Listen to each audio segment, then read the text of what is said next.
Ya, terima kasih Anda masih bersama kami dalam acara Coffee Break Kamtipmas bersama Kapolda Metro Jaya. Betul, dan saya ke Ketua Ikatan Manajer Artis Indonesia, Mas Nanda Persada. Tadi dikatakan Mbak Cassandra, salah satu yang buat artis potensial menjadi target peredaran narkoba adalah uangnya punya. Tapi tidak mungkin cuma punya uang tapi tidak membutuhkan. Sebutuh apa sih artis-artis yang melakukan penyalahgunaan narkoba ini menurut Anda?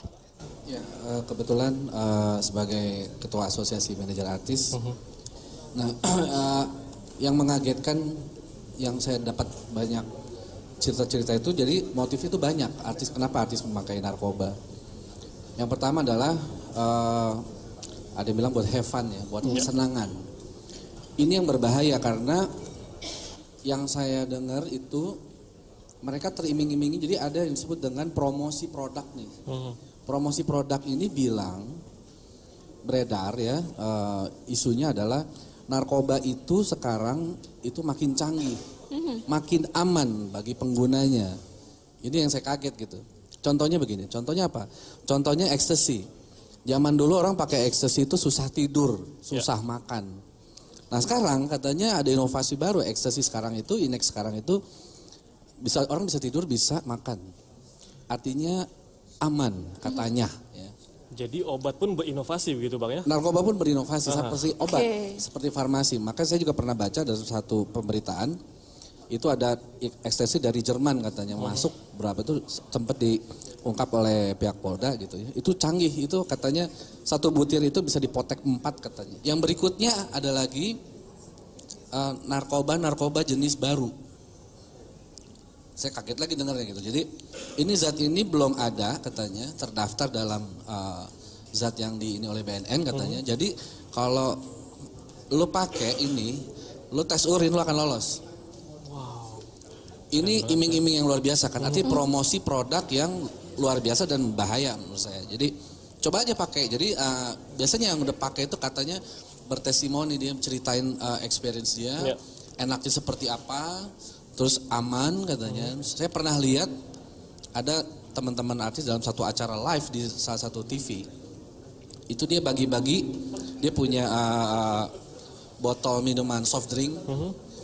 Dibagi-bagi tuh, dia minum terus dibagi temannya. Apa nih? Dia bilang ini barang baru dari Belanda katanya. Enak banget nih bro katanya. Apa nih, ngeri gue katanya gitu kan. Oh ini gak apa-apa, ini lu tes urin lolos katanya. Nah ini yang bahaya. Yang berikutnya adalah supply. Supply itu gampang banget ternyata yang saya dengar. Makanya ada juga artis yang kemarin terjerat katanya beli di online, gampang katanya. Di online dari teman-teman, dari lingkungan dan lain-lain. Yang berikutnya motif lainnya ada yang tadi udah dibahas, misalnya perlu seperti doping ya. Kita tahu kayak artis stripping sinetron itu sebagai gambaran dia syuting sampai tengah malam. Itu pagi dia udah ada callingan lagi untuk standby di lokasi. Skrip itu diberikan biasanya jam 2, jam 3 malam, dini hari. Supaya untuk pagi dia syuting lagi. Jadi kapan tidurnya gitu sebenarnya. Nah itu yang memicu punya alasan untuk pro doping. Yang berikutnya banyak sekali yang saya dengar pengen kurus.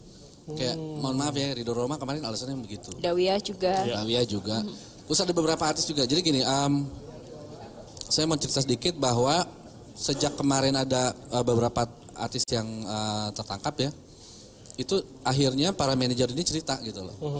Ada yang mereka tahu indikasi artisnya pakai, ada yang nggak sadar, ada yang nggak tahu. Nah, mereka banyak cerita gitu. Oke. Baik. Dan Bang Nanda ini terkait dengan manajer tadi. Manajer artis selalu mendampingi artisnya pastinya Bang ya. Kira-kira apakah memang dia tidak mengetahui secara keseluruhan begitu?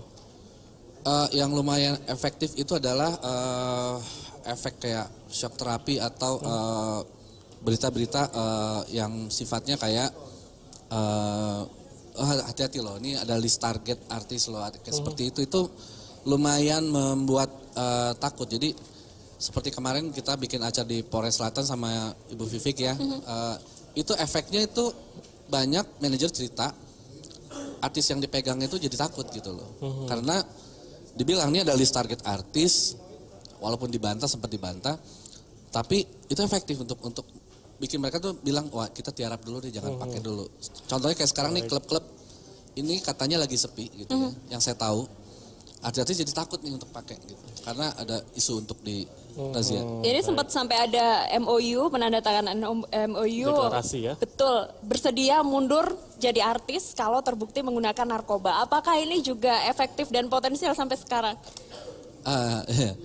Ya itu isu yang kemarin itu penandatanganan MOU itu adalah wujud sebagai ya kita sama-sama komitmen lah untuk memberantas penyalahgunaan narkoba itu. Dan itu sempat kontroversial di kalangan artis gitu. Dibilang ya kalau kita misalnya pakai terus akhirnya kita berubah gitu ya untuk sembuh, masa kita nggak boleh aktivitas lagi, kita kan seniman gitu katanya. Jadi tapi efek lainnya adalah ya itu banyak yang menahan diri jadinya untuk berhenti gitu atau nggak pakai dulu gitu. Oke, jadi cukup efektif sebenarnya ya. Betul. Dan Bang Nanda ini kan bisa dikatakan kegiatan marketing promosi dari narkoba ini berarti di kalangan artis pun juga ada begitu Bang?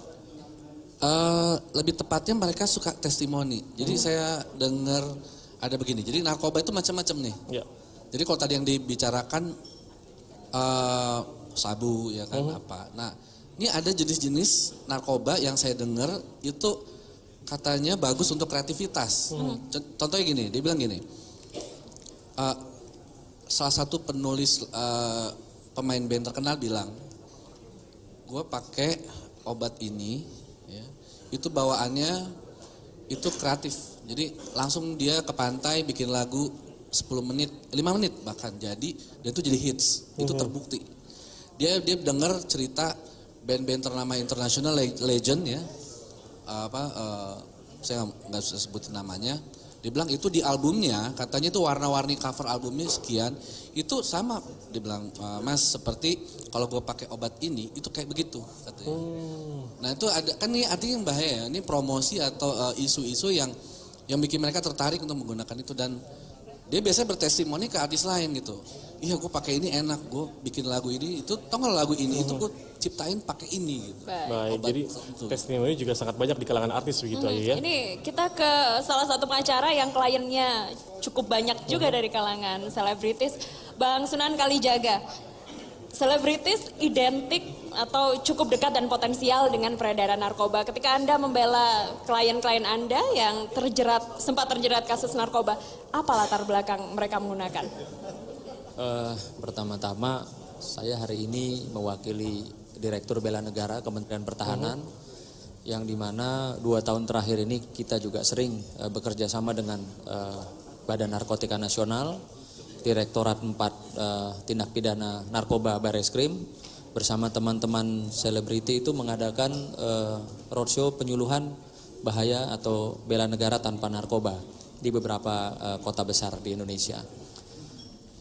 Di situ juga pada saat itu Kepala BNN Pak Budi Waseso ya sempat menyampaikan pribadi langsung kepada saya, Mas Sunan, walaupun profesi Anda itu seorang pengacara, pembela, tapi jangan pernah bela narkoba. Oh ya siap Pak.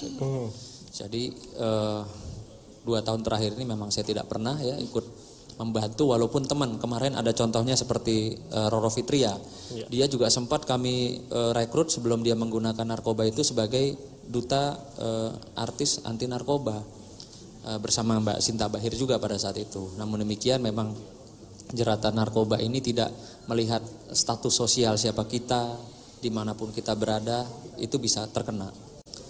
Nah jadi perlu disampaikan juga ini bahwa angka statistik ya kalau dilihat dinilai dari sekian ratus ya selebriti, artis itu kenapa setiap ada satu artis yang tertangkap narkoba itu pemberitaannya euforianya luar biasa.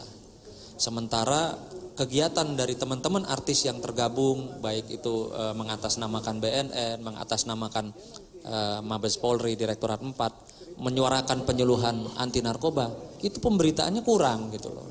Jadi ini mungkin ke depan yang bisa dijadikan yuk kita sama-sama teman-teman selebritis yang pernah menggunakan ataupun yang tidak menggunakan itu lebih giat lagi terutama di lingkungannya karena ini kan banyak juga yang dibilang lingkungan artis itu sangat rawan betul karena jam kerjanya atau tuntutan kerja ya Pak manajer juga tahu lah kan gitu.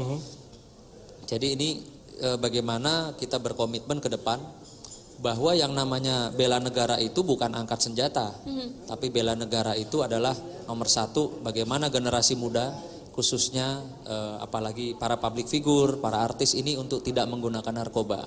Baik. Karena dengan tidak menggunakan narkoba itu sudah bisa dikatakan bela negara, menjaga generasi muda. Dan Bang Sunan, ini kira-kira sejauh ini berapa banyak artis yang Anda kenal yang memang terjerat narkoba dan bagaimana kehidupan mereka, Bang?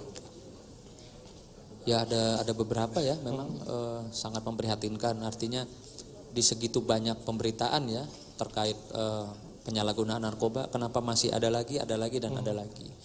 Nah, saya juga sepakat seperti apa yang disampaikan oleh Bang Semi di sini, oleh Pak Direktur RSKO, bahwa itu mengenai psikologi, ya, apa dikatakan sugesti gitu. Ya.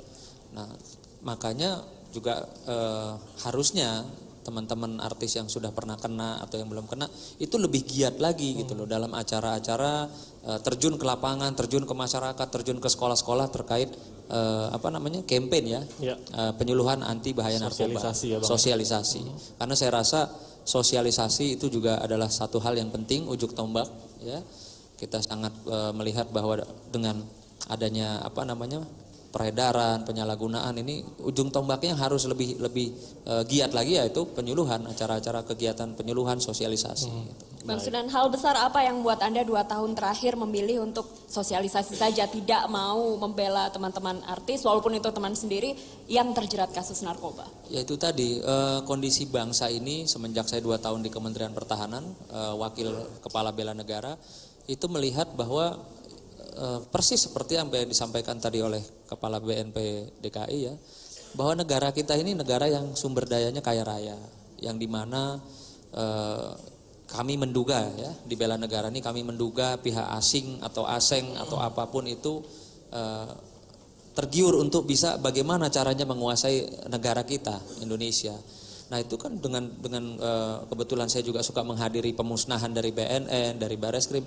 Itu rata-rata barang-barang tersebut itu masuknya dari negara asing gitu ya, yang dimana itu untuk salah satu perang untuk melemahkan generasi muda berikut nanti penerus bapak-bapak yang ada di sini gitu kan. Ya. Baik, terima kasih Bang Sunan. Kita ke Pak Joni selaku Kepala BNNP DKI Jakarta. Pak Joni, tadi Bang Nanda sempat mengatakan ada narkoba jenis baru yakni yang bisa lolos tes urin. Sejauh mana Anda mengetahui ini, Pak?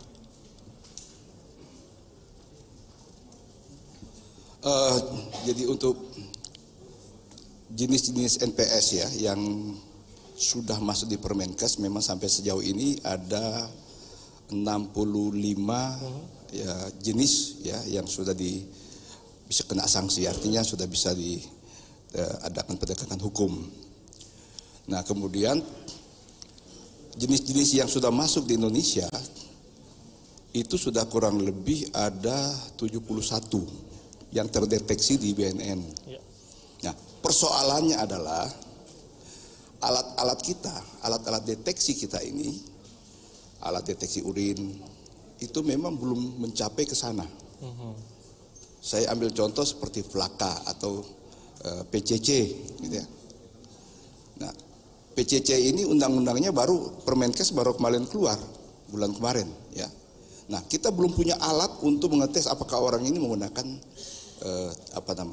PCC atau tidak.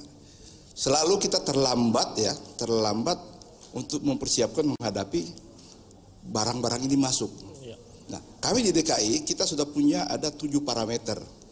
Yang terakhir ya, jadi kita sudah punya untuk mengetes kokain, ya, betamin, amfetamin, metamfetamin, kokain, kemudian THC, sabu.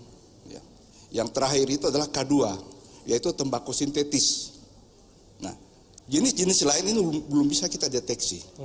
Nah, ini memang memerlukan ke depan memang kita lagi berupaya untuk bagaimana caranya supaya kita bisa semua jenis yang sudah masuk yang terdeteksi di Jakarta khususnya bisa kita deteksi. Jadi memang sudah banyak seperti Flaka itu belum bisa kita deteksi. Paling ketika kita melihat dari perilaku orang itu seperti apa, inilah ciri-ciri orang menggunakan Flaka. Ciri-ciri orang menggunakan kasih prodol ya, PCC itu. Tetapi alat tes urin kita itu belum sampai ke sana. Baik, nanti kita lanjutkan usai jeda. Mirsa, tetaplah bersama kami di Coffee Break, akan kembali usai jeda.